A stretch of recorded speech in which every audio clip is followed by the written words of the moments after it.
first time I heard the tapping, I thought it was coming from inside the walls. Not pipes, not rodents. It sounded like someone gently knocking from beneath the floor. I wish I had ignored it. 5 winters ago, I took a seasonal job as a caretaker at a remote lighthouse on the northern coast of Iceland. The lighthouse stood on a jagged cliff overlooking the Norwegian Sea, surrounded by black volcanic rock and miles of empty coastline. The nearest town was a 2-hour drive away on a road that disappeared under snowstorms half the year. Most people would hate that kind of isolation. I wanted it.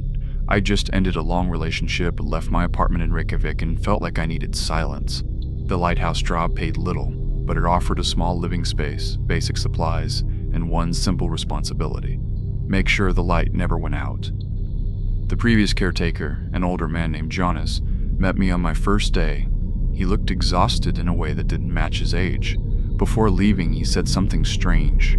"Don't go near the old storage tunnel after dark." I assumed he meant the maintenance passage that ran beneath the lighthouse, connecting to an old equipment bunker from decades ago. "Why?" I asked.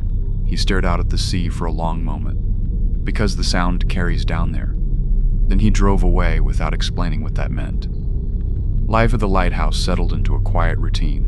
Every morning I checked the generator, cleaned the lenses, logged the weather, and walked the cliffs to inspect the perimeter.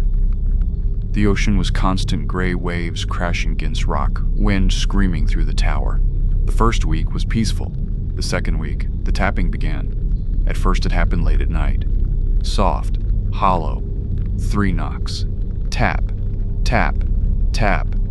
It always came from beneath the floorboards of the lighthouse kitchen. I checked everything: pipes, foundation, loose boards, nothing. Eventually I convinced myself it was thermal expansion or shifting rock beneath the structure, until the night it answered me. I had dropped a metal spoon onto the floor. It hit the wood with a sharp clink. 2 seconds later, from somewhere below, tap, tap, tap. The exact same rhythm. I stood there for a long time, staring at the floor. My stomach tightened. That wasn't coincidence. Someone was down there. The next morning, I opened the maintenance hatch leading into the underground tunnel. Cold air drifted upward, smelling like rust and seawater. The passage was narrow and old, built during World War II when the lighthouse had supposedly served as a coastal observation point. My flashlight revealed concrete walls streaked with moisture. The tunnel sloped downward toward the cliffs. Halfway down, I noticed something odd. Fresh footprints. Boot prints in the dust. They weren't mine. I searched the entire tunnel system that day. No people, no animals, just empty rooms filled with rusted equipment. But in the farthest chamber, I found something that made my skin crawl. A wooden chair, placed in the center of the room, facing the wall. And on that wall, scratched into the concrete over and over again, was the same symbol. A circle with 3 lines branching downward, hundreds of them, drawn with something sharp. I had never seen it before. That night, the tapping came again, this time louder. Tap, tap, tap. I ignored it. Then something else started. Footsteps. Slow, deliberate footsteps moving beneath the kitchen floor. I grabbed a flashlight and a wrench. My hands were shaking. When I opened the hatch and shined the beam down the tunnel, the footprints were fresh again, and they were moving toward me. I slammed the hatch shut and locked it. The footsteps stopped, but the tapping didn't. It continued for hours. Always 3 knocks, always from directly below where I stood. The following afternoon, I drove to the nearest fishing village to ask about the lighthouse. The locals became strangely quiet when I mentioned it. Finally, an old fisherman told me something disturbing. During the war, the tunnel bunker had been used to hold prisoners foreign sailors captured near the coast. But one winter, the soldiers guarding them vanished. When investigators opened the bunker, the prisoners were gone too. No bodies, no signs of escape, just strange markings carved into the walls, the same symbol I had seen. The fisherman leaned closer. They sealed parts of the tunnel after that. Why? He shrugged.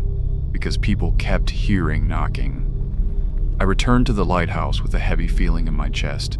That night, the tapping came earlier than usual.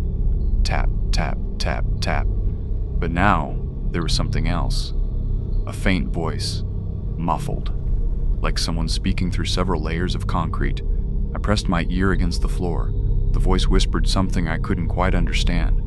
Then I heard my name. That was the moment I realized something impossible. I had never told anyone out here my name. I opened the hatch again. I don't know why. Maybe curiosity, maybe fear mixed with something worse. The tunnel was darker than before. My flashlight beam flickered. As I walked toward the far chamber, the air grew colder. Then I noticed something new on the floor. More footprints. But these weren't boot prints. They were bare human feet, and they were coming from deeper inside the sealed section of the bunker. From behind a collapsed concrete wall. The wall had been broken open from the other side. Not recently, but not decades ago either. The hole was large enough to crawl through. Inside was another tunnel I had never seen. It sloped downward, deeper beneath the cliff. The tapping came from below. Tap, tap, tap. I followed it. The tunnel eventually opened into a huge underground cavern. Seawater pooled across the floor, and in the center of that cavern was the chair. The same chair from the bunker. Except now, someone was sitting in it. A man. Thin. Pale. His head tilted at an unnatural angle. When my light hit his face, I realized something horrifying. He looked exactly like the caretaker who had left 2 weeks earlier, Shaunus, but older, decayed, like he'd been dead for years. His head slowly lifted, and he tapped the arm of the chair 3 times. Tap, tap, tap. Then he spoke. In my voice, I ran. I don't remember climbing the tunnel or slamming the hatch shut. I just remember packing my things and driving through a blizzard toward the village. I never went back. The lighthouse is still operating. They hired another caretaker. I tried to warn the authorities about the tunnel, but they said no such cavern existed beneath the structure. Apparently, those sections were permanently sealed in the 1950s. But 2 months ago, something happened that still keeps me awake at night. I received a message on social media from someone I didn't recognize. The profile picture showed the lighthouse. The message contained only 3 words. My shift now. Attached was a photo. It showed the underground cavern, the chair, and someone sitting in it, facing the camera. It was the new caretaker. But carved into the wall behind him were hundreds of symbols, and beneath the image was a caption he wrote himself. I finally found where the knocking comes from. Then he added one last line.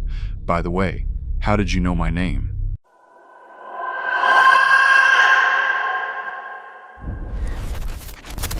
Subscribe.